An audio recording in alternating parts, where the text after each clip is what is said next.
క్రైస్తవం అందరికీ వందనాలు. మన ప్రాతకాల ప్రార్థన ప్రారంభించుకుందాం. పిల్లరా, ప్రార్థన చేసుకుందాం. ప్రేమ కలిగిన మా ప్రియ పరలోకమందున్న మా తండ్రి, మహాగణుడా, మహోన్నతుడా, ధవలవర్ణుడా, రత్నవర్ణుడా, 10,000లో అతి కాంక్షణీయుడా, నీతి సూర్యుడా, న్యాయాధిపతి యేసయ్య, మీకే స్తుతులు స్తోత్రాలు వందనాలు చేయించుకుంటున్నాం. ప్రభా, దేవా మా రక్షకుడు నీవే, దేవా మా పోషకుడు నీవే, దేవా మా తండ్రి, మా దాగు చోటు, మా రక్షణ సొరంగము నీవే. అందరి బట్టి మీ స్తోత్రాలు వందనాలు చేయించుకుంటున్నాం. దేవా మా తండ్రి, ప్రభా ఉన్నతమైనటువంటి స్థలాల్లో నివసిస్తూ దేవా మా తండ్రి సమయోచితమైనటువంటి సహాయాన్ని మీరు మాకు అందిస్తున్నటువంటి గొప్ప దేవ, మీకు స్తోత్రాలు వందనాలు చేయించుకుంటున్నాం. ఇదిగో ప్రభా మా తండ్రి నాయన, మరొకసారి శ్రేష్టమైన నామాన్ని నాయన మరి స్తుతించడానికి, గణపరచడానికి, అలాగూ ప్రభా మా తండ్రి శ్రేష్టమైన మీ వాక్యాన్ని ధ్యానించడానికి మాకు ఇచ్చినటువంటి ఈ గొప్ప సమయం కొరకు మీ స్తోత్రాలు వందనాలు చేయించుకుంటున్నాం. ఇదిగో నాయన మా తండ్రి, ప్రభా మమ్మల్ని మేము తగ్గించుకొని మీ వైపు చూస్తూ ఉండగా విశేషమైనటువంటి దేవా మీ సన్నిధితో, మీ ప్రసన్నతతో మమ్మల్ని నింపమని ప్రార్థన చేస్తున్నాం. మీ స్తోత్రాలు దేవా మీరే కృప చూపించండి. పాడుకునే పాటను మా కొరకు దీవించమని ప్రార్థన చేస్తున్నాం. మా స్తుతుల మీద మీరు ఆశీనుడై ఉండమని ప్రార్థన చేస్తున్నాం. మీ స్తోత్రాలు.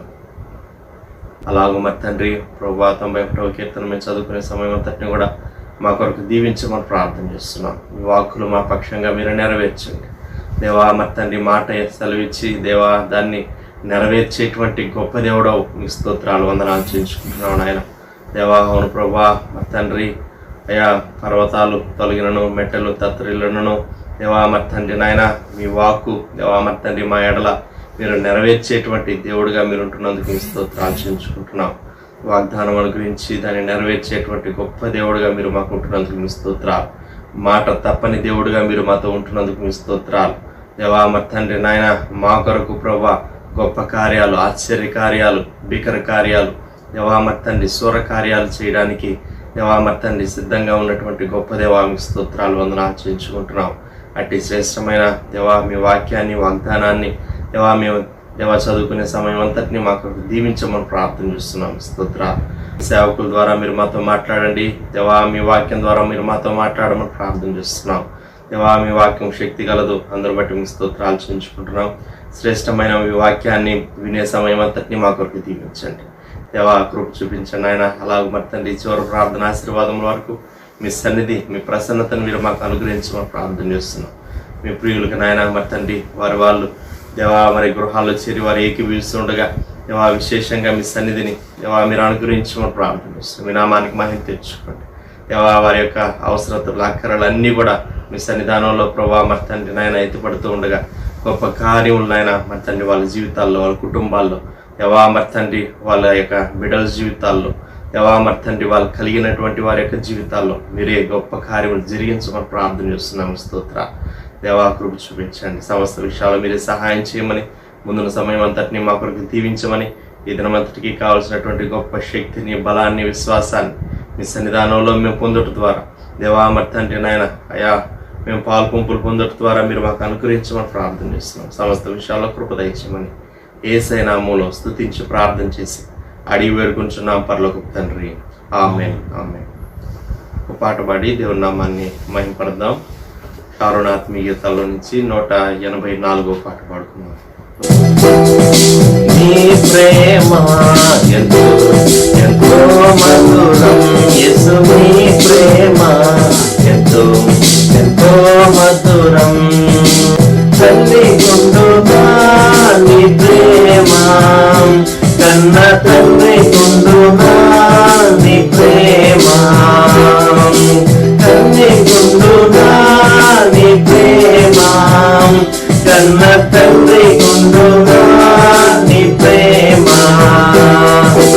అన్న గుండుగా నీ ప్రేమ, సొంత చెల్లి గుండుగా నీ ప్రేమ, అన్న గుండుగా నీ ప్రేమ, సొంత చెల్లి గుండుగా నీ ప్రేమ, నీ ప్రేమ ఎంతో ఎంతో మధురం, యేసు నీ ప్రేమ ఎంతో ఎంతో మధురం, నీ ప్రేమ ప్రేమ ఎంతో ఎంతో మధురం. పొంగనిది నీ ప్రేమ, కంటి రెప్ప వంటిది నీ ప్రేమ. పొంగనిది నీ ప్రేమ, కంటి రెప్ప వంటిది నీ ప్రేమ. సంభవలేనిది నీ ప్రేమ, దయ కలది నీ ప్రేమ. సంభవలేనిది నీ ప్రేమ, దయ కలది నీ ప్రేమ. నీ ప్రేమ ఎంతో ఎంతో మధురం. యేసు నీ ప్రేమ ఎంతో ఎంతో మధురం. తెచ్చెను నీ ప్రేమ, నాకై విలువ తెచ్చెను నీ ప్రేమ. తెచ్చెను నీ ప్రేమ, నాకై విలువ తెచ్చెను నీ ప్రేమ. ఫలమున్నది నీ ప్రేమలో, గొప్ప భాగ్యమున్నది నీ ప్రేమలో.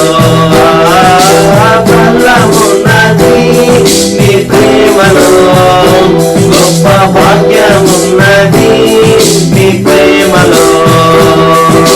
నీ ప్రేమ ఎంతో ఎంతో మధురం. యేసు నీ ప్రేమ ఎంతో ఎంతో మధురం. యేసయ్యా నీ ప్రేమ మధురం. యేసయ్యా నీ ప్రేమ మధురం. ప్రకారంగా 91వ కీర్తన చదువుకుందాం ప్రియులారా. మహోన్నతుని చాటున నివసించువాడే సర్వశక్తి నీడను విశ్రమించువాడు. మహోన్నతుని చాటున నివసించువాడే సర్వశక్తి నీడను విశ్రమించువాడు. ఆయనే నాకు ఆశ్రయము, నా కోట, నేను నమ్ముకున్న నా దేవుడని నేను యెహోవాని గురించి చెప్పుచున్నాను. ఆయనే నాకు ఆశ్రయము, నా కోట, నేను నమ్ముకున్న నా దేవుడని నేను యెహోవాని గురించి చెప్పుచున్నాను. వేటకాని ఊరిలో నుండి ఆయన నిన్ను విడిపించును, నాశనకరమైన తెగులు రాకుండా నిన్ను రక్షించును. వేటకాని ఊరిలో నుండి ఆయన నిన్ను విడిపించును, నాశనకరమైన తెగులు రాకుండా నిన్ను రక్షించును. ఆయన తన రెక్కలతో నిన్ను కప్పును, ఆయన రెక్కల క్రింద నీకు ఆశ్రయం కలుగును. ఆయన సత్యము కేడెమును డాలునై ఉన్నది. ఆయన తన రెక్కలతో నిన్ను కప్పును, ఆయన రెక్కల కింద నీకు ఆశ్రయం కలుగును. ఆయన సత్యము కేడెమును డాలునై ఉన్నది. రాత్రి వేళ కలుగు భయమునకైనను, పగటి వేళ ఎగురు బాణమునకైనను, రాత్రి వేళ కలుగు భయమునకైనను, పగటి వేళ ఎగురు బాణమునకైనను, చీకటిలో సంచరించు తెగులునకైనను, మధ్యాహ్నమందు పాడు చేయు రోగమునకైనను నీవు భయపడుకుందువు. చీకటిలో సంచరించు తెగులకైనను, మధ్యాహ్నం మందు పాడు చేయి రోగమునకైనను నీవు భయపడకుందువు. నీ ప్రక్కన 1000 మంది పడినను, నీ కుడి పక్కన 10,000 మంది కూలినను అపాయం నీ యొద్దకు రాదు. నీ ప్రక్కన 1000 మంది పడినను, నీ కుడి ప్రక్కన 10,000 మంది కూలినను అపాయం నీ యొద్దకు రాదు. నీవు కన్నులారా చూచుచుండగా భక్తిహీనులకు ప్రతిఫలం కలుగును. నీవు కన్నులారా చూచుచుండగా భక్తిహీనులకు ప్రతిఫలం కలుగును. యెహోవా నీవే నా ఆశ్రయము అని నీవు మహోన్నతుడైన దేవుని నీకు నివాస స్థలముగా చేసుకుని ఉన్నావు. యెహోవా నీవే నా ఆశ్రయము అని నీవు మహోన్నతుడైన దేవుని నీకు నివాస స్థలముగా చేసుకుని ఉన్నావు. నీకు అపాయం ఏమీ రాదు, ఏ తెగులును నీ గుడారము సమీపించదు. నీకు అపాయం ఏమీ రాదు, ఏ తెగులును నీ గుడారము సమీపించదు. నీ మార్గములన్నిటిలో నిన్ను కాపాడుటకు ఆయన నిన్ను గూర్చి తన దూతలకు ఆజ్ఞాపించును. నీ మార్గములన్నిటిలో నిన్ను కాపాడుటకు ఆయన నిన్ను గూర్చి తన దూతలకు ఆజ్ఞాపించును. నీ పాదములకు రాయి తగలకుండా వారు నిన్ను తమ చేతుల మీద ఎత్తి పట్టుకుందరు. నీ పాదములకు రాయి తగలకుండా వారిని తమ చేతుల మీద ఎత్తి పట్టుకుందరు. నీవు సింహములను, నాగుపాములను త్రొక్కెదవు, కొదమ సింహములను, భుజంగములను అనగద్రొక్కెదవు. నీవు సింహములను, నాగుపామును త్రొక్కెదవు, కొదమ సింహమును, భుజంగమును అనగద్రొక్కెదవు. అతడు నన్ను ప్రేమించుచున్నాడు గనుక నేను అతన్ని తప్పించదను, అతడు నా నామము ఎరిగిన వాడు గనుక నేను అతన్ని గనపరచదను. అతడు నన్ను ప్రేమించుచున్నాడు గనుక నేను అతను తప్పించదను, అతడు నా నామం ఎరిగినవాడు గనుక నేను అతను గనపరచదను. అతడు నాకు మొరపెట్టగా నేను అతనికి ఉత్తరం ఇచ్చదను, శ్రమలో నేను అతనికి తోడై ఉండేదను, అతను విడిపించి అతన్ని గొప్ప చేసేదను. అతడు నాకు మొరపెట్టగా నేను అతనికి ఉత్తరం ఇచ్చేదను, శ్రమలో నేను అతనికి తోడై ఉండేదను, అతను విడిపించి అతని గొప్ప చేసేదను. దీర్ఘాయు చేత అతనిని తృప్తిపరచదను, నా రక్షణ అతనికి చూపించదను. దీర్ఘాయువు చేత అతను తృప్తిపరిచేదను, నా రక్షణ అతనికి చూపించేదను. ఆమేన్. దేవుని వాక్యం ఉన్న ప్రియులారా, దైవజనులు ప్రౌఢస్తులు గారు వచ్చి మనకు దేవుని వాక్యాన్ని అందిస్తారు. ప్రియమైన వారులారా, ఈ ఉదయకాలం నిర్గమకాండ గ్రంథం 20వ అధ్యాయం 13వ వచనం నుండి 17వ వచనం వరకు రాయబడిన భాగం చదువుకుందాం. Exodus chapter 20 from verse 13 to 17. నరహత్య చేయకూడదు, వ్యభిచరింపకూడదు, దొంగిలకూడదు, నీ పొరుగువాని మీద అబద్ధ సాక్ష్యం పలుకూడదు, నీ పొరుగువాని ఇల్లు ఆశింపకూడదు, నీ పొరుగువాని భార్యనైను, అతని దాసునైను, అతని దాసినైను, అతని ఎద్దునైను, అతని గాడిదనైను, నీ పొరుగువాని దగ్గర దేన్నైను ఆశింపకూడదు అని చెప్పాను. ప్రార్థన చేసుకుందాం. ఎవరికి వారు మీ మనసులో ప్రార్థన చేసుకునండి. ప్రభు మనల్ని బలపరిచి మనతో మాట్లాడాలని కోరుకున్నాం. ప్రియ ప్రభ, మా దేవ, గొప్ప రక్షక, మీకు వందనాలు, స్తుతులు.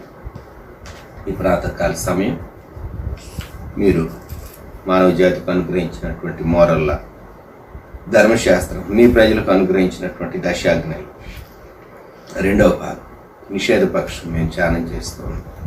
మనిషి ఏమి చేయకూడదు వాటిని గురించి మేము ధ్యానం చేస్తూ ఉంటుండగా మీ వాక్యం మా కొరకు దీవించి, మా కనులకు వెలుగు, మా ఆత్మకు క్షేమం తండ్రి, మాకు గ్రహింపు కలుగుచేయండి, మా మనసులు తెరువు చేయండి. యేసయ్య నామములో వేడుచు ఉన్నాం తండ్రి, ఆమేన్. సినాయి పర్వతం దగ్గర దేవుడు తన ప్రజలకు, రక్షించబడినటువంటి విమోచించబడినటువంటి ప్రజలకు ఆయా మజిలీల్లో నేర్పుతూ వచ్చిన పాఠాల్లో మరి విశేషంగా తన స్వరంతో దేవుడు సినాయి నుండి మాట్లాడినటువంటి ఈ మాటలు మనము 6, 7, 8, 9, 10 నరహత్య చేయకూడదు, వ్యభిచరింపకూడదు, దొంగిలకూడదు, నీ పొరుగువాని మీద అపసాక్ష్యం పలకూడదు, నీ పొరుగువాని దేది ఆశింపకూడదు. సో నరహత్య, వ్యభిచారం, దొంగతనం, అబద్ధ సాక్ష్యం, పొరుగు వారిని ఆశించడం, ఈ 5 చేయతగని, చేయకూడనటువంటి కార్యాలు. వీటిని గురించి మనం ధ్యానం చేయబోతున్నాం. సాక్షికి బయలుపరిచాడు. మనసాక్షికే కాదు, మోరల్లా దేవుడిచ్చాడు, డివైన్లా దేవుడిచ్చాడు. అయితే మానవుడు దురాశచే ఎంత నష్టాన్ని కలిగించాడు ప్రపంచానికి. ఏ దేశమైనా తీసుకండి, యుద్ధాలు లేని దేశం ఉన్నదా మానవ జాతి చరిత్రలో? 2 ప్రపంచ యుద్ధాలను ప్రక్కన పెడదాం, యుద్ధాలు లేని దేశం ఉందా? యుద్ధాలు ఎందుకు కలిగినాయి? నరహత్య చేయకూడదు అని దేవుడు చెప్పాడు. యుద్ధాలు, చాలా యుద్ధాలు, గుర్తుపెట్టుకోనండి, దురాశను బట్టి, అధికార దర్పాన్ని బట్టి యుద్ధాలు వచ్చాయి. తమను తాము కాపాడుకోవటానికి దేశాలు యుద్ధాలు చేయాలి, అది వేరు, అక్కడ చంపవచ్చు. ఇప్పుడు ఎవరైనా ఒక వ్యక్తిని చంపడానికి ప్రయత్నించారు, సెల్ఫ్ డిఫెన్స్ కొరకు ఆ వ్యక్తి తనను తాను కాపాడుకోవటానికి ఆ పరిస్థితుల్లో తన మీద దాడి చేసినటువంటి వ్యక్తిని గాయపరిచిన, ఒకవేళ అతను చనిపోయినా కోర్టులో ఈ బ్రతికినటువంటి వ్యక్తి ఎవరైతే అవతల వ్యక్తిని చంపారో రుజువుపరచబడితే దాడి నిందించబడినటువంటి వ్యక్తి మీద జరిగింది, తన ప్రాణాన్ని కాపాడుకోవటానికి చేయవలసి వచ్చింది, అవతల వ్యక్తిని చంపవలసి వచ్చింది అని రుజువైతే బహుశా అతనికి శిక్ష పడకపోవచ్చు. మనం ఇటువంటి వార్తలు చదువుతూ ఉంటాం. నరహత్య, ప్రపంచంలో యుద్ధాలు, వీటిని గురించి ఆలోచిస్తూ ఉంటే చంపటం, హత్య చేయటం, మనకు తెలుగు భాషలో కొన్ని పదాలే ఉన్నాయి, కానీ ఎబ్రీ భాషలో ఈ చంపటానికి గురించి, హత్య చేయటానికి గురించి 7 పదాలు మూల భాషలో ఉన్నవని చెప్పబడింది. గుర్తుంచుకోనండి.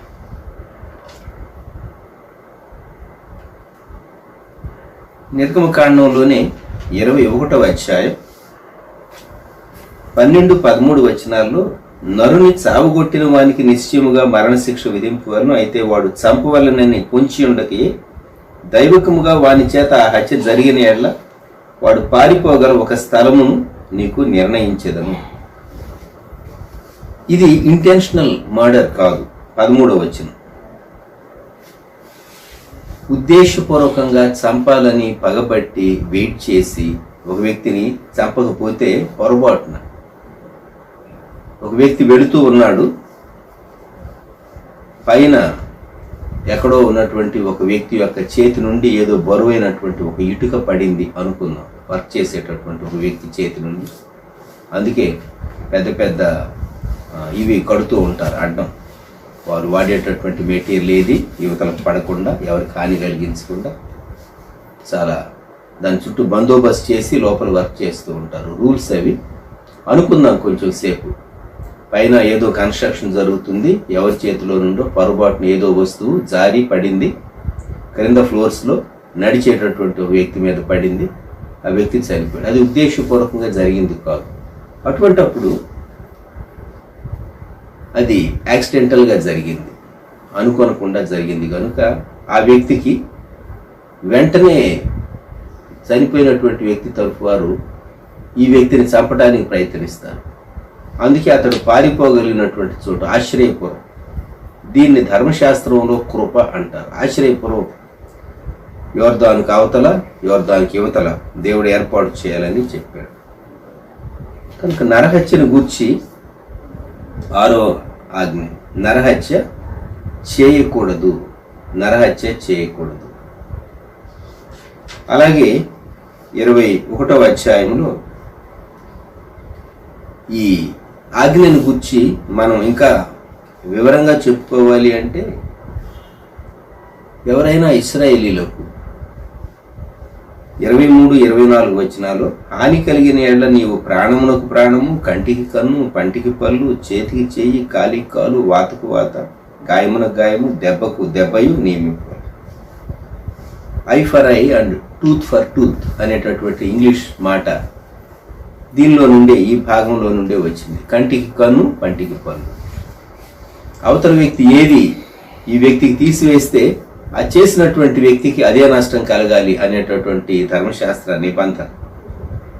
ఎవరైనా ఒక వ్యక్తిని హత్య చేస్తే ఆ వ్యక్తి చావవలసిందే. ఆ పైన 21:16, ఒకడు నరుని దొంగిలించి అమ్మినను తన యొద్ద ఉంచుకొనను వాడు నిశ్చయముగా మరణశిక్ష నందు. పైన 15 వచ్చింది, తన తండ్రినైను తల్లినైను కొట్టువాడు నిశ్చయముగా మరణశిక్ష నందు. తాను చంపితే కాదు, కొడితేనే, తల్లిదండ్రులను గాయపరిస్తే. ప్రపంచంలో ఇంతకు మునుపు చెప్పుకున్నట్టు యుద్ధాలు అనేకం జరిగినాయి. ప్రతీకారం తీర్చుకోవటానికి దురాశతో చేసేటటువంటి యుద్ధాలు దేవుడు ఎప్పుడు వాటిని అప్రూవ్ చేయడు. కానీ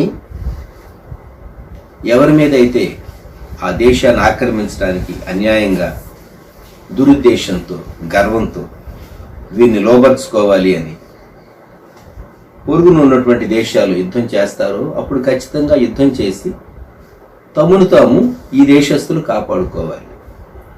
దేవుడు 6వ ఆజ్ఞ నరహత్య చేయకూడదు అని చెప్పినటువంటి దేవుడు ఇశ్రాయేలీలు యుద్ధాలు చేశారు. వాగ్దాన దేశంలో, కనాను దేశంలో ఆ జాతులను నిర్మూలన చేశారు. నరహత్య చేయకూడదు అని చెప్పినటువంటి దేవుడు వీరందరి చేత ఎందుకు యుద్ధాలు చేయించాడు ఆలోచించండి. అనేక జనాంగాలను, హిత్తీలు, హెవీలు, పెరిజీలు, గిర్గాషీలు, అమోరీలు, ఎన్నెన్నో జాతులు, కనాన్లో ఉన్నటువంటి ఆ జాతులన్నింటినీ వీరు వేయవలసి వచ్చింది, యుద్ధాలు చేయవలసి వచ్చింది. మరి నరహత్య చేయకూడదని చెప్పిన దేవుడు యుద్ధాలు ఎందుకు చేయమని చెప్పాడు?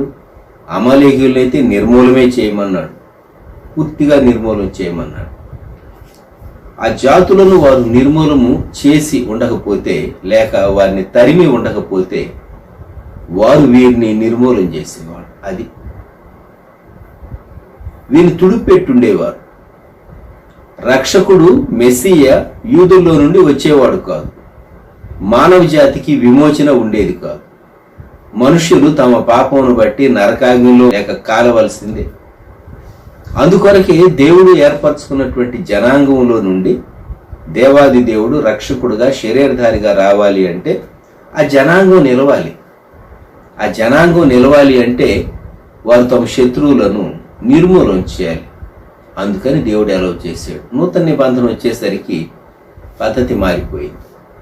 దేవుడే శరీరధారి అయి వచ్చాడు. కొండ మీది ప్రసంగం, శ్రేష్టమైనటువంటి ప్రసంగంలో ప్రభు నూతనమైనటువంటి అర్థాలు చెప్పాడు. ప్రభు మత్తయి సువార్త 5వ అధ్యాయం కొండ మీది ప్రసంగంలో ప్రభు చెప్పినటువంటి మాట జ్ఞాపకం చేసుకుందాం. మత్తయి సువార్త 5:21. నరహత్య చేయవద్దు, నరహత్య చేయవాడు విమర్శకు లోనగునని పూర్వీకులతో చెప్పబడిన మాట మీరు విన్నారు కదా. నేను మీతో చెప్పినది ఏమనగా, తన సహోదరుని మీద కోప్పడు ప్రతివాడు విమర్శకు లోనగును, తన సహోదరుని చూచి వ్యర్థుడా అని చెప్పువాడు మహాసభకు లోనగును, ద్రోహి అని చెప్పువాడు నరకాగ్నికి లోనగు. ఆశ్చర్యం. ఎందుకంటే రక్షకుడు ప్రభు అయినటువంటి యేసుక్రీస్తు వారు వచ్చాడు కనుక ఇక యుద్ధాలు లేవు, యుద్ధాలు అక్కర్లే. ఈ జనాంగం తమను తాము కాపాడుకోవటానికి యుద్ధాలు చేయవలసినటువంటి అగత్యత లేదు. ఇప్పుడు చంపటమే కాదు, కోపపట్టం కూడా అది దేవుడు అప్రూవ్ చేయట్లేదు. క్రోధాన్ని కూడా దేవుడు అప్రూవ్ చేయట్లేదు. అంతేకాదు, మనం మన ఆలోచనలో ఒకరి మీద పగబట్టేమనుకండి, అది కూడా హత్య చేయటంతోనే సమానం. గుర్తుంచుకుందాం. మనం నరహత్య చేయకూడదు అనేటటువంటి ఈ ఆజ్ఞను మనం జ్ఞాపకం చేసుకుంటే, ఎదుటి వ్యక్తి యొక్క శరీరానికి కానీ ఎదుటి వ్యక్తి యొక్క మనస్సుకు గాయం కలిగించడం కూడా నరహత్య పాపం క్రిందికే వస్తుంది. ఇది చాలా సునిశ్చితమైనటువంటి వివరణ. ఎదుటి వ్యక్తి యొక్క మనస్సుకు గాయం కలిగించడం. ఇప్పుడు ఇలాగ అనుకుందాం, మనం డాక్టర్ గారు ఆపరేషన్ థియేటర్లో పేషెంట్కు సర్జరీ చేస్తాడు. అది కూడా గాయమే, కానీ ఆ సర్జరీ వేరు. అది శరీరానికి కలిగే గాయమే. అది ఆ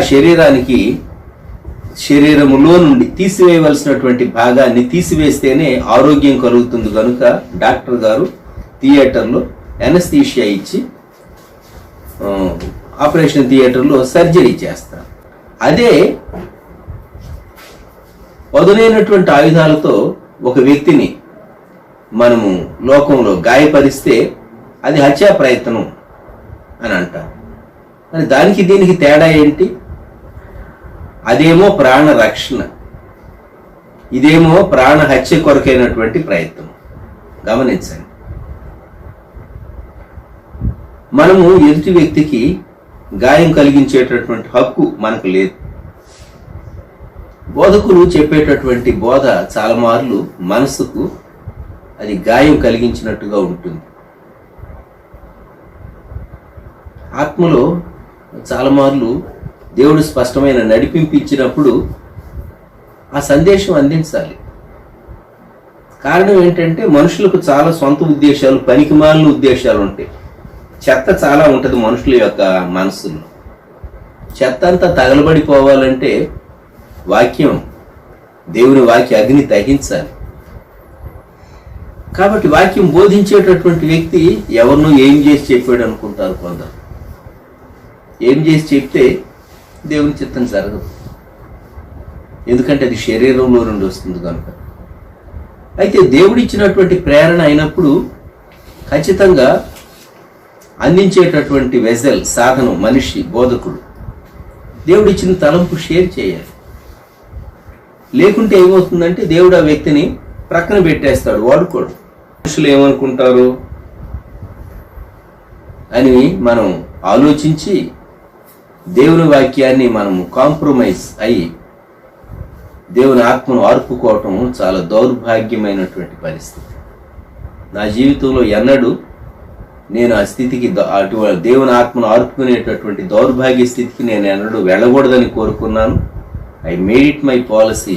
లే ప్రీచర్ గాను, ఫుల్ టైం మినిస్టర్ గాను దేవుడు నా జీవితంలో నాకు అనుగ్రహిస్తూ వచ్చాడు నా యవ్వన కాలం నుండి. మనం దేవుని ప్రజలంగా ఉద్దేశపూర్వకంగా ఎవరికి గాయం మన మాటల ద్వారా కలిగించకూడదు. కానీ దేవుని ఆత్మను కలిగినటువంటి వ్యక్తి మాట్లాడేటప్పుడు ఎదుటి వ్యక్తి మనసులో ఉన్నటువంటి దుష్టత్వం, చెడుగు అది రివీల్ అవుతూ ఉంటుంది. We cannot help it. అద్దం ముందుకు వెళితే మనం ఎలా ఉన్నామో వాక్యం అనేటటువంటి అద్దం చూపించినట్టే ఈ అంతరంగంలో ఉన్నటువంటిదంతా దేవుని వాక్య వెలుగులో బయలుపడుతుంది. ఇది మనం ఒప్పుకోక తప్పదు. హత్య చేయటం అనేది ఒక ఆయుధం తీసుకుని ఎదుటి వ్యక్తిని గాయపరిచేవారు లేక చంపేటటువంటి వారు పూర్వకాలం.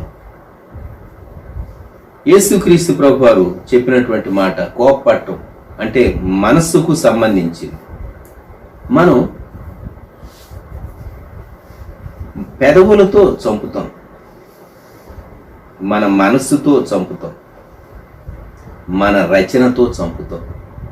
అధునాతనమైనటువంటి హత్యా పద్ధతులు 3 గుర్తుపెట్టుకోండి. ఒకటి, మన మనసులో ఒక వ్యక్తిని ద్వేషించేమనుకోండి, బహుగా ద్వేషించేమనుకోండి, అది ఆ ద్వేషం ఆ వ్యక్తిని మనం నరహత్య చేసిన దానితో సమానం. ఒక వ్యక్తి పట్ల ద్వేషం మన హృదయంలో నింపుకోవటం చాలా దౌర్భాగ్యమైనటువంటి విషయం. వారు దేవుని ఆత్మను పోగొట్టుకుంటారు. 2, మనం మన పెదవులతో మాట్లాడటం ద్వారా ఎదుటి వ్యక్తిని చంపుతూ ఉంటాం. రకరకాలైనటువంటి వార్తలు వ్యాపింపచేస్తాం, రకరకాలైనటువంటి తప్పుడు స్టేట్మెంట్స్ చెప్తాం. అబద్ధ సాక్ష్యం పలుకూడదనే ఆ అంశాన్ని గురించి మాట్లాడుకున్నప్పుడు దీని గురించి వివరంగా నేను చెప్తాను. 3వది, మనం మన కలంతో రాయటం ద్వారా. ఒకప్పటి అమెరికా ప్రెసిడెంట్ ఒబామా గారు రిలీజ్ చేసినటువంటి ఒక పుస్తకంలో మన దేశ నాయకుల గురించి వారు వ్రాసినటువంటి విషయాలు చాలా డ్యామేజింగ్గా ఉన్నాయని ఎవరో ఇండియాలో కోర్టులో కేసు ఫైల్ చేశారు. మీరు చదివి ఉంటారు. మనం మన కలం ద్వారా లేక మీడియా ద్వారా ఒక వ్యక్తి యొక్క రెప్యుటేషన్కు డ్యామేజ్ కలిగించవచ్చు. ఇది కూడా నరహత్య పాపం కిందికే వస్తుంది. అంతేకాదు, ఒక వ్యక్తికి కీడు అవమానము కలిగించేటప్పుడు మనం సమ్మతించేమనుకండి, ఒక వ్యక్తి కీడు చేసేటప్పుడు అది కూడా హత్య కిందే వస్తుంది. సౌలు యవనస్తుడుగా ఉన్నప్పుడు, యోధా మతంలో ఆసక్తి కలిగిన వాడుగా ఉన్నప్పుడు స్టెఫన్ను రాళ్లతో కొట్టేటటువంటి వాళ్ళు ఆ రక్తపు మరకలు వాళ్ళ వస్త్రం మీద చింది పడకుండా తమ బట్టలను తీసి ఒక ప్రక్కన పెట్టారు. ఆ బట్టలకు కావలి ఉన్నాడు ఎవరు? సౌలు. అతడు స్టెఫను చావుకు సమ్మతించాడు. ఈయన రాయి తీసి కొట్టలేదు, కానీ రాయి తీసి కొట్టేటటువంటి వాళ్ళ బట్టలకు కాపలా ఉండటం ద్వారా వారితో సమ్మతించాడు. అందుకే దోషకుడను, హింసకరుడను, హానికరుడను అని ఒప్పుకున్నాడు. తర్వాత తన జీవితంలో మారు మనసు పొందిన తర్వాత వ్రాసినటువంటి పత్రికలు, ఒకప్పుడు నేను ఇలాగున్నా. ఇతరులు నిరపరాధికి కీడు కలిగించేటప్పుడు నిరపరాధికి హాని చేసేటటువంటి వారితో ఏకీభవిస్తే అది కూడా నరహత్య అవుతుంది. నేను నా కాలేజ్ జీవితంలో ఉన్నప్పుడు కొన్ని కరపత్రాలు, స్వార్థ కరపత్రాలు చదివేవాడిని. ఆ కరపత్రాల్లో ఒక హెడ్డింగ్ పైన ఉన్న తర్వాత క్రింద బ్రాకెట్లో ఏ మతమును కానీ ఏ వ్యక్తిని కానీ దూషింపరాదు, ద్వేషింపరాదు అని ఉండేది. తాను చెప్పవలసిన మ్యాటర్ అంతా ఉండేది క్రింద. ఆ భక్తుని పేరు దైవజనుడు మొంగుమూరి దేవదాసయ్య గారు ప్రచురించినటువంటి లీఫ్లెట్స్ అన్ని 2 పేజీలు. నేను ఏ మతమును కానీ ఏ వ్యక్తిని కానీ దూషింపరాదు, ద్వేషింపరాదు, ఎందుకు ఈయన ఇలాగూ రాశాడు అని అనుకునేవాడిని. అప్పటికి ఆయన దాదాపు 120 సంవత్సరాలు పూర్తి చేసుకుని మహిమలోనికి, అదే దినాల్లో నేను కాలేజీలో చదివే దినాల్లోనే అప్పటికే కొద్ది కాలం క్రితం ఆయన మహిమలో ప్రవేశించాడు. అని నేను విన్నాను. గొప్ప దైవజనుడు, దేవ సంస్థ చేయవే మనస రాసినటువంటి దైవజనుడు ఆయన. 100 కంటే ఎక్కువ పాటలు రాసినటువంటి దైవజనుడు. తనువు నాది దిగో గైకోను, ఇవన్నీ ఆయన రాసినటువంటి పాటలు. కొంతకాలం తర్వాత దైవజనుడు మోజిస్ గారు, నా ఆత్మీయ తండ్రి, ఆ స్టేట్మెంట్ను గురించి మాట్లాడుతూ ఆయన అన్నాడు, ప్రభుదాస్, ఏ మతమును కానీ ఏ వ్యక్తిని కానీ దూషింపరాదు, ద్వేషింపరాదు అనేటటువంటి మాట ఎంత గొప్పదంటే, దేవుడు లోకమును ఎంతో ప్రేమించెను అని మనం చెప్పేటటువంటి స్టేట్మెంట్ ఎంత గొప్పదో ఈ స్టేట్మెంట్ అంత గొప్పది అన్నాడు. మనసులో కొంచెం నాకు అర్థం కాలేదు. అంత శ్రేష్టమైనటువంటి జాన్ 3:16తో ఈ స్టేట్మెంట్ ఎలా సాటి అవుతుంది అని అనుకున్నాను నేను.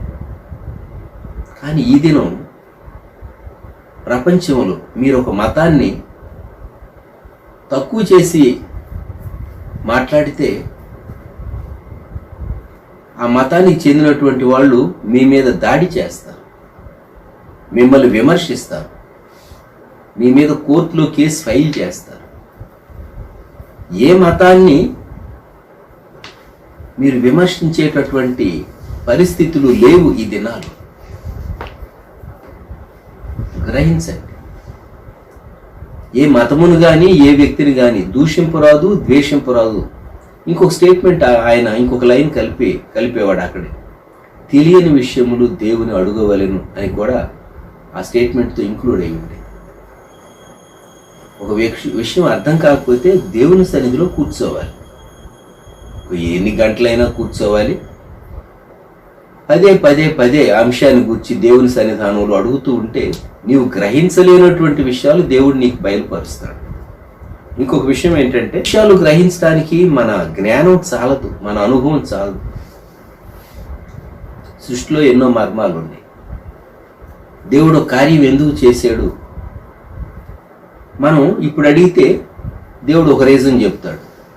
ఇంకా కొంతకాలం తర్వాత దేవుడు ఇంకొక రీజన్ చెప్తాడు. ఇంకా కొన్ని సంవత్సరాల తర్వాత ఇంకొక రీజన్ చెప్తాడు. దేవుడు అంటాడు, నా కుమారుడా లేక నా కుమార్తె, నీకు ఆ రోజు నేను ఫలాని కార్యం ఎందుకు చేశానో నీకు అర్థం కాలేదు, ఇప్పుడు నీకు అర్థమైందా అంటాడు చాలా సంవత్సరాల తర్వాత. తెలియలేని వాళ్ళం ఇప్పుడు అర్థమైంది ప్రభా, నా బుర్రకు మట్టి బుర్రకు అంటారు. తెలియని విషయాలు దేవుడిని అడిగి తెలుసుకో.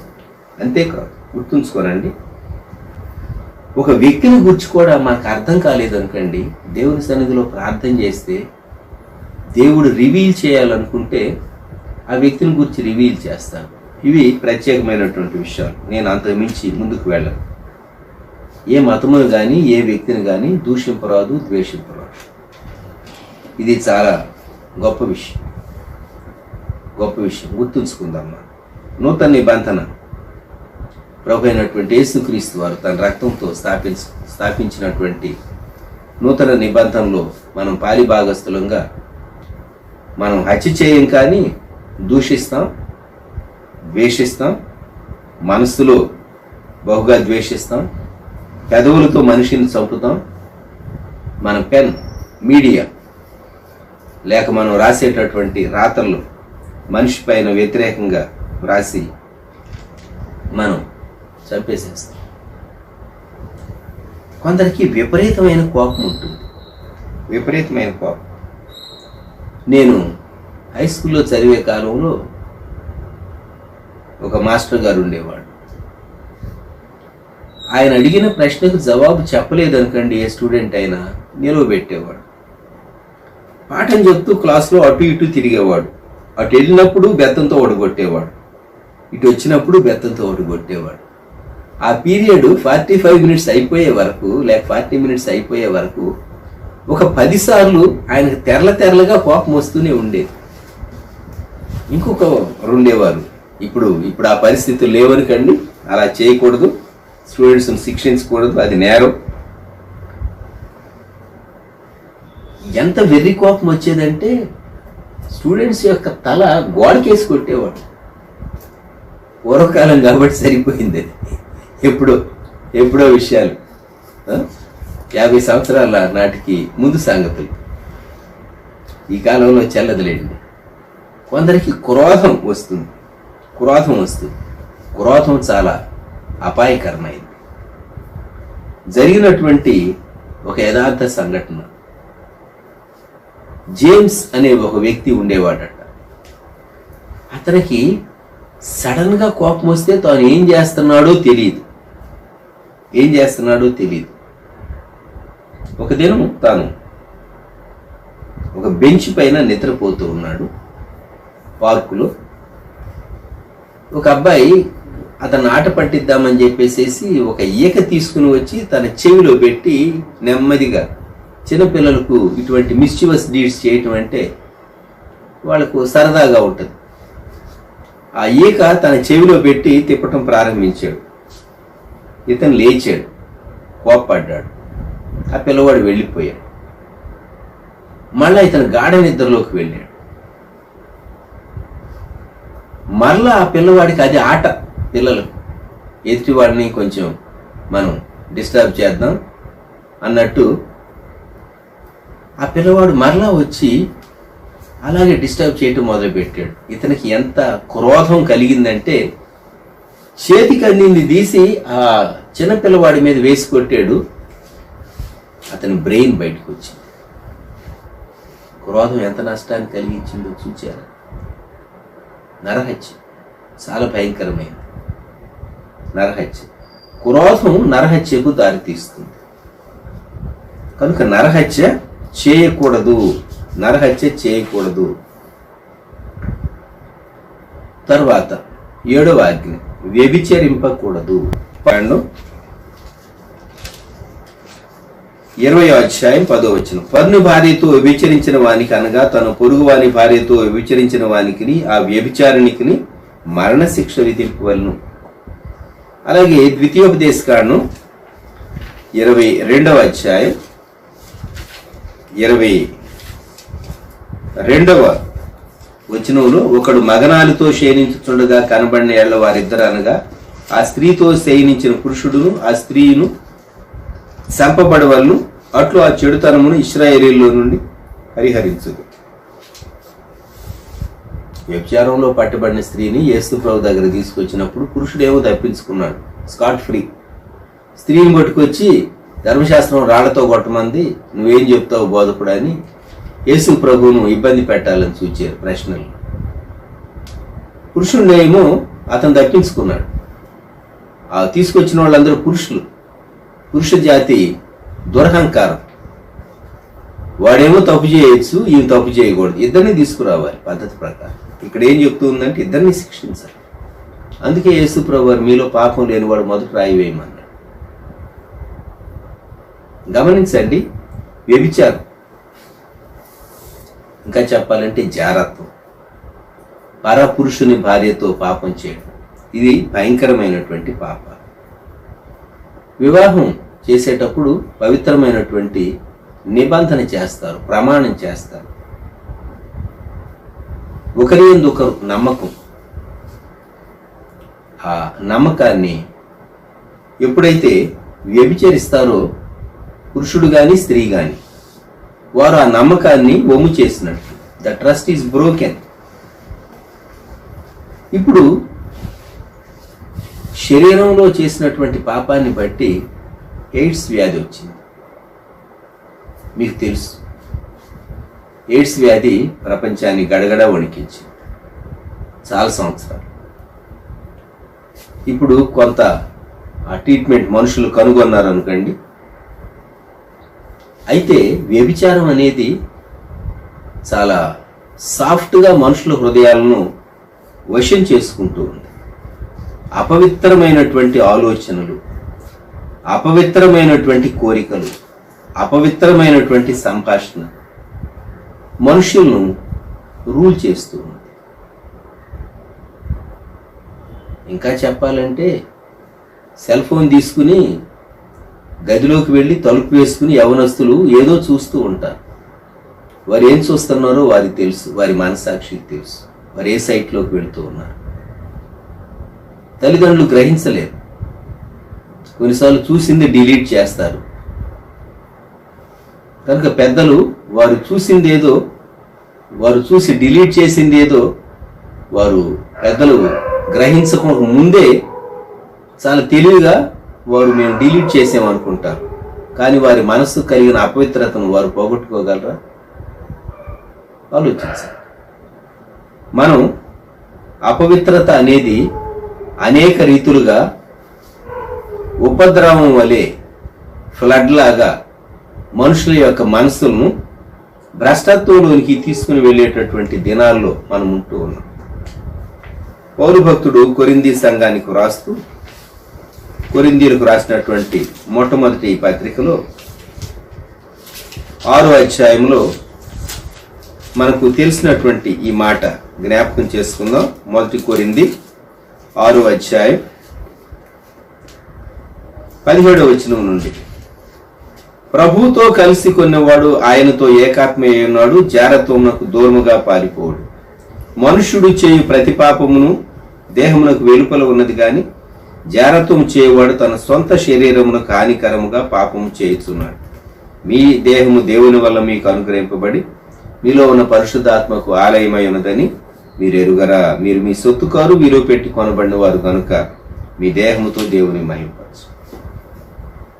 మనం ఒకసారి ఈ వ్యభిచారాన్ని గురించి మాట్లాడుకుంటే, దేహాన్ని ఆరోగ్యకరంగాను అపవిత్రం కాకుండా చక్కగా కాపాడుకోవాల్సినటువంటి బాధ్యత వ్యక్తి పైన ఉంటూ ఉన్నది. మనము పెళ్లి కార్డుల్లో హెబ్రీ పత్రిక 13వ అధ్యాయంలో వ్రాయబడినటువంటి మాటలు మనము జ్ఞాపకం చేసుకుంటూ ఉంటాం. వివాహము అన్ని విషయముల్లో ఘనమైనది అని పెళ్లి కార్డుల్లో పైన వ్రాస్తూ ఉంటారు. ఆ తర్వాత ఏమని ఉన్నదంటే, పానుపు నిష్కల్మషమైనది గాను ఉండవలను, వేశ్యా సంగులకును వ్యభిచారులకును దేవుడు తీర్పు తీర్చు. 13:4లో మనం కార్డులో మొదటి భాగం ప్రింట్ చేస్తూ ఉంటాం. Marriage is honourable in all. వేశ్యతో సాంగత్యం చేసేటటువంటి వారికి, వ్యభిచారులకు దేవుడు తీర్పు తీరుస్తాడు. వ్యభిచరింపకూడదు, దేవుడు ఇచ్చినటువంటి ఆజ్ఞ. సామెతల గ్రంథంలో 6వ అధ్యాయం 33వ వచనం 32-33, జారత్వము జరిగించువాడు కేవలం బుద్ధిశూన్యుడు, ఆ కార్యము చేయవాడు స్వనాశనమును కోరువాడే, వాడు దెబ్బలకును అవమానమునకును పాత్రుడగును, వానికి కలుగు అపకీర్తి ఎన్నటికి తొలగిపో. జారత్వం, ఫార్నికేషన్, అడల్టరీ చాలా భయంకరమైనటువంటి పాపం. చాలా భయంకరమైనటువంటి పాపం. సామెతల గ్రంథం 7వ అధ్యాయం టీనేజ్లో ఉన్నటువంటి మగపిల్లలు కానీ ఆడపిల్లలు కానీ, మరి ముఖ్యంగా బాయ్స్ ఖచ్చితంగా బైహార్ట్ చేసేటట్లుగా సండే స్కూల్ టీచర్స్ అలాగే యూత్ మీటింగ్ తీసుకునేటటువంటి వాళ్ళు ఈ సామెతల గ్రంథం 7వ అధ్యాయం అంతా బైహార్ట్ చేయిస్తే చాలా మంచిది. గుర్తుపెట్టుకున్నాం.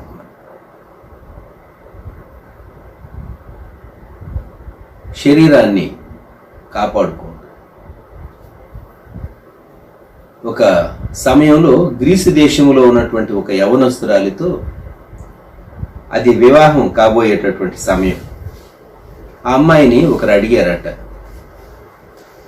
ఓ యవనస్తురాలా, నీవు పెళ్లి చేసుకోబోతున్నావు, నీ భర్త ఇంటికి నువ్వేం తేబోతున్నావు అని అడిగితే, ఆ అమ్మాయి అన్నది, నేను చాలా గొప్ప ఐశ్వర్యాన్ని తీసుకుని రాబోతూ ఉన్నాను అన్నది.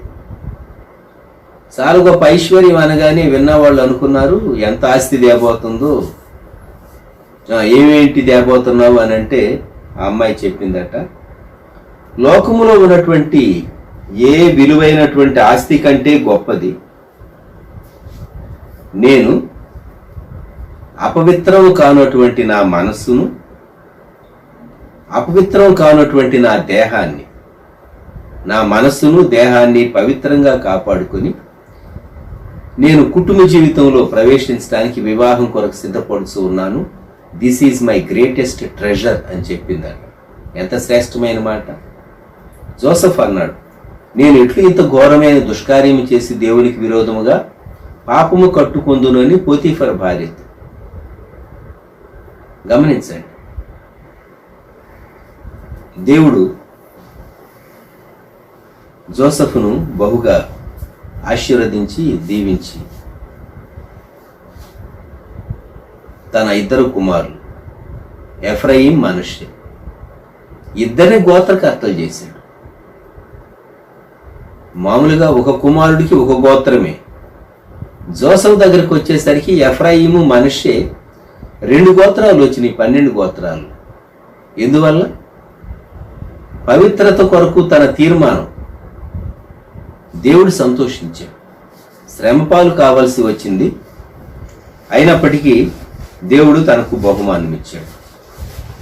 7వ ఆజ్ఞ ఇది, వ్యభిచరింపకూడదు అని. కొంతమంది ఈ పాపాన్ని గురించి మాట్లాడేటప్పుడు వ్యభిచారాన్ని గురించి 7వ ఆజ్ఞకు వ్యతిరేకమైన పాపము, లేక 7వ ఆజ్ఞ వ్యభిచరింపకూడదు అని చెప్పాడు కదా దేవుడు. 7వ ఆజ్ఞకు వ్యతిరేకమైన పాపం అంటే వ్యభిచారం చేయటం. వ్యభిచారం చేయటం అనేటటువంటి పదం ఉచ్చరించడానికి ఇష్టం లేక 7వ ఆజ్ఞకు వ్యతిరేకమైనటువంటి పాపం అని కొందరు టెర్మినాలజీ వాడుతూ ఉంటారు. జ్ఞాపకం పెట్టుకోండి. వ్యభిచరించడం అనేది నీ కుటుంబానికి కీడును కలిగించేటటువంటి నేరపూరితమైనటువంటి కార్యం, సమాజానికి కీడు కలిగించేటటువంటి కార్యం, దేవునికి ఇష్టం లేనటువంటి కార్యం. ఎందుకంటే కుటుంబ వ్యవస్థ, వివాహ వ్యవస్థ దేవుడు ఏర్పరిచాడు.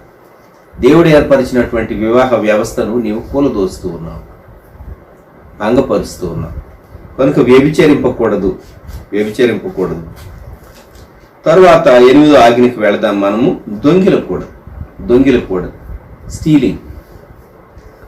దొంగిలించడం అనేది ఏ దేశంలోనైనా కానివ్వండి, ఏ రంగైనా కానివ్వండి, చదువుకున్న వాళ్ళు కానివ్వండి, చదువు లేని వారు కానివ్వండి, అందరికీ దొంగిలించడానికి శోధన కలుగుతూ ఉంటుంది. యూనివర్సల్ టెంప్టేషన్ అంటారు దొంగిలించడం. గుర్తుపెట్టుకోండి, యూనివర్సల్ టెంప్టేషన్.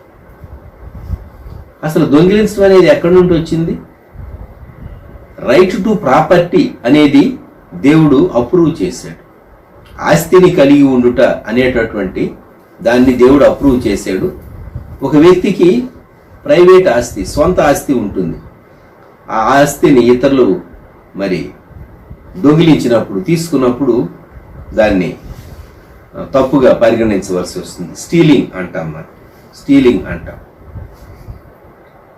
కనుక ఈ ఆజ్ఞ సామాజికంగాను, నైతిక విషయాల్లోనూ, ఆర్థిక విషయాల్లోనూ అనేక కోణాల్లో నుండి మనం ఈ ఆజ్ఞను చూడవచ్చు.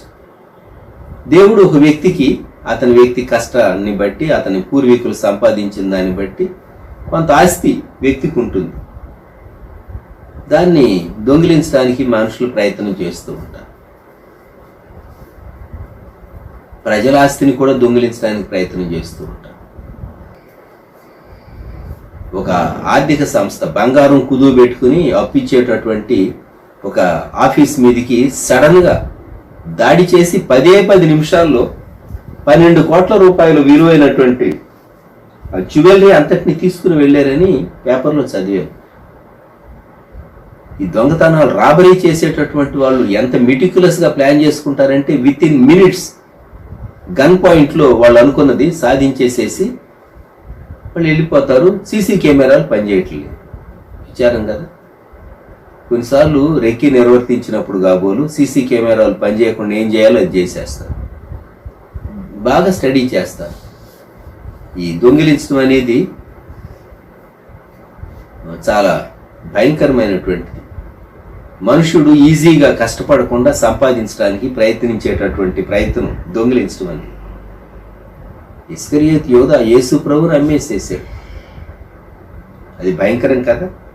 ఇస్కరియోతు యోధ దొంగ. అంతకు మునుపు దొంగిలించడం అనేది ఇంకా దౌర్భాగ్యమైనటువంటి స్థితికి నడిపించింది. ఆ తర్వాత తీసుకొచ్చి నేను నిరపరాధిని అప్పగించానని పశ్చాత్తాపడ్డాడు. రెస్టిట్యూషన్ చేయాలనుకున్నాడు. దాన్ని రెస్టిట్యూషన్ అంటారు, దొంగిలించింది ఇచ్చివేయటం. మాకు అక్కర్లేదు అని యోధా మతాధికారులు తిరస్కరించారు. తీసుకుని వెళ్ళి పారవేసి వెళ్ళి ఉరిపెట్టుకున్నాడు. కొన్నిసార్లు రైట్ రెస్టిట్యూషన్ కూడా చేయలేడు మనిషి. గుర్తుంచుకోండి. సరైనటువంటి రెస్టిట్యూషన్, దొంగిలించినవి ఇచ్చివేయటం. కొంతమంది ఈ దొంగిలించడం అనేది ఉద్దేశపూర్వకంగా కాదు కానీ తెలియకుండా చేస్తూ ఉంటారు. ఎలాగో చెప్తాను. ఇతరుల యొక్క పుస్తకాలు, ఇతరుల యొక్క వస్తువులు మీకు అవసరమైనప్పుడు తీసుకున్నారు, కన్వీనియంట్గా మర్చిపోయారు. మీరు కన్వీనియంట్గా మర్చిపోయారు, ఎప్పటికీ తిరిగి ఇవ్వలేదు. అది కూడా పరోక్షంగా దొంగతనమే అవుతుంది. చూచారా? కొంతమంది చాలా కన్నింగ్గా మాట్లాడతారు,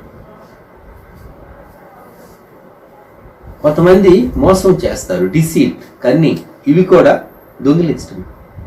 మీరు ఒక షాప్కి వెళ్ళారు, ఆ షాప్లో సేల్స్ పర్సన్ ఈ క్లాత్ ఇది రంగు పోకుండా ఉంటుందా అని అంటే వాళ్ళు ఏం చెప్తారంటే అబ్బే పోదండి అని చెప్తారు. ఆల్రెడీ ఆ క్లాత్ తీసుకెళ్ళినటువంటి వాళ్ళు కంప్లైంట్ ఇచ్చి ఉంటారు, త్వరగా అది ఫేడ్ అయిపోయింది ఆ క్లాత్ అని. తెలిసి ఉండి కూడా సేల్స్ పర్సన్స్ ఏం చెప్తారంటే లేదండి ఇది గ్యారంటీగా ఉంటుందంట. తెలిసి ఉండి కూడా మీరు అడగవచ్చు ఆ వ్యక్తిని, ఎందుకు అలా చెప్పావంటే వ్యాపారం కదండి, చెప్పాలి కదండి, అలా నడవాలి కదండి వ్యాపారం. తెలిసి ఉండి కూడా ఒక విషయాన్ని తప్పుగా మనం నిర్ధారణ చేయడానికి ప్రయత్నిస్తే అది కూడా దొంగిలించడం కిందకు వస్తుంది. ఇతరుల యొక్క డబ్బుకు సరైనటువంటి విలువ మనం అందించడం లేదు కనుక దొంగిలించడంలో వ్యాపారంలో జరుగుతూ ఉంటుంది. Dishonesty in trade.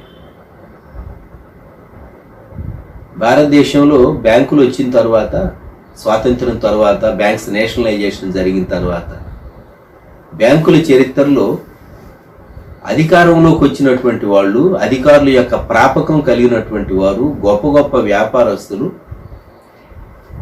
పేద ప్రజలు బ్యాంకుల్లో దాచుకున్నటువంటి డబ్బు కోట్ల రూపాయలు అప్పులు తీసుకుని అవి నాన్ పెర్ఫార్మింగ్ ఎసెట్స్గా మారిపోయినాయి. కొన్నిసార్లు వ్యాపారం నష్టం రావచ్చు, పరిశ్రమ మూతపడవచ్చు, కొన్ని కారణాలు ఉండొచ్చు. కానీ ఉద్దేశపూర్వకంగా బ్యాంకుల దగ్గర అప్పు తీసుకుని ఆ తర్వాత అప్పులు కట్టకుండా ఆ ఫండ్స్ డైవర్ట్ చేయాలనుకున్నటువంటి వాడు దొంగిలించేటటువంటి వాడు. అటువంటి వాళ్ళ జాబితా ప్రభుత్వం బయట పెడుతుందా? బ్యాంకు నిరర్ధక ఆస్తులు వేల కోట్ల రూపాయలు. ఎన్ని కోట్ల రూపాయలు అప్పులు తీసుకుని కొందరు వ్యక్తులు వాటిని దారి మళ్లించి తీసుకున్నటువంటి పర్పస్కి నెరవేర్చకుండా విదేశాలకు చేరవేసుకున్నటువంటి వాళ్ళు, లేకుంటే ఇతర బంధువులకు డైవర్ట్ చేసినటువంటి వాళ్ళు. ఇటువంటివన్నీ చదువుతూ ఉంటే ఏమనిపిస్తుంది? అధికారంలోకి మనుషులు వచ్చేది, ఒక స్థానంలోకి వచ్చేది ఇందుక అని అనిపిస్తుంది. వ్యాపారస్తులు అలాగే బోర్డ్ ఆఫ్ డైరెక్టర్స్ కుమ్మక్కైతే బ్యాంకులు దోచుకుంటారు, పరోక్షంగా ప్రజల డబ్బు దోచుకుంటారు. అవి నిరర్ధక ఆస్తులుగా మారిపోతే తర్వాత వాటిని నష్ట ఆస్తుల కింద, నిరర్ధక ఆస్తుల కింద చేసి రైట్ ఆఫ్ చేస్తారు. ఎంత భయంకరం! దొంగిలించడం అనేది అనేక రూపాల్లో, అనేక రీతులుగా జరుగుతుంది. అబ్రహాం లింకన్ తన జీవితంలో తాను యథార్థత అనేది ఎంత చక్కగా ప్రాక్టీస్ చేసాడో తన ఎవరి కాలంలో ఒక సంఘటన చెప్పబడింది. తాను ఒక స్టోర్ కీపర్ దగ్గర క్లర్క్గా పనిచేసేవాడట అబ్రహాం లింకన్. ఒకరు తనకు పే చేయవలసినటువంటి డబ్బు 6/1/4 సెంట్లు ఎక్కువ పే చేశారు. అమెరికన్ సెంట్ చాలా చిన్న కాయిన్ ఉంటుంది. అబ్రహాం లింకన్ ఫోటో కూడా ఉంటుంది. మీరు సెంట్స్ ఎప్పుడన్నా చూడండి, కాయిన్స్. 6/1/4 సెంట్లు తనకు పే చేసిన వాళ్ళు ఎవరో ఎక్కువ పే చేశారు. అంతా అయిపోయిన తర్వాత అకౌంట్స్ లెక్క చూసుకున్నాడు, తనకి ఎక్కువ వచ్చింది. ఆలోచిస్తే ఫలాని వాళ్ళు పొరపాటున వాళ్ళ దగ్గర ఎక్కువ తీసుకున్నారు. షాప్ అంతా క్లోజ్ చేసుకున్న తర్వాత ఆ రాత్రి కొన్ని మైళ్ళు నడిచి వెళ్ళి ఎవరైతే తనకు ఎక్కువ పే చేశారో వారికి ఆ అమౌంట్ తిరిగి ఇచ్చి ఆ తరువాత తిరిగి వచ్చి మంచి మనసాక్షితో తాను నిద్రపోయాడని వ్రాయబడింది అబ్రహాం లింకన్. అందుకే దేవుడు యథార్థత కలిగినటువంటి వారిని ఆయన హెచ్చించేటటువంటి దేవుడుగా, గొప్ప దేవుడుగా ఉంటూ ఉన్నాడు. మా గొప్ప దేవ, మీకు వందనాలు, స్తుతులు, స్తోత్రాలు. ఈ ఉదయకాలం 6, 7, 8 ఆజ్ఞలు మేము ధ్యానం చేయడానికి డివోషన్లో మీరు మాకు సహాయం చేసినందుకు స్తోత్రాలు. మరొకసారి మా విశ్వాస యాత్రలో మేము ధర్మశాస్త్రం క్రింద లేము, కానీ ఆజ్ఞలు మేము అతిక్రమించకూడదు, ఆత్మలో మేము స్వాతంత్ర్యం కలిగినటువంటి వారంగా ఆజ్ఞలు నెరవేర్చుచు కృప క్రింద ఉండి మీ ధర్మశాస్త్రమును ఎలాగో నెరవేర్చాలో కావలసినటువంటి ఆత్మ జ్ఞానము తోడ్పాటు మీరు మాకు అనుగ్రహించి బలపరచండి. మానవ వద్దుబాటులో విత్తబడిన వాక్యమును బలపరచండి. మరోసారి దశాజ్ఞలను గురించినటువంటి లోతైన గ్రహింపు మీరు మాకు అనుగ్రహించి సహాయం చేసి మహిమను పొందమని యేసుక్రీస్తు ప్రభు నామములో ప్రార్థిస్తున్నాము తండ్రి, ఆమేన్. మన ప్రభు అయిన యేసుక్రీస్తు వారి కృపా, దేవుని ప్రేమ, పరిశుద్ధాత్ముని అన్యోన్య సహవాసం సదాకాలం సంఘమునకు తోడై ఉండును గాక. ఆమేన్.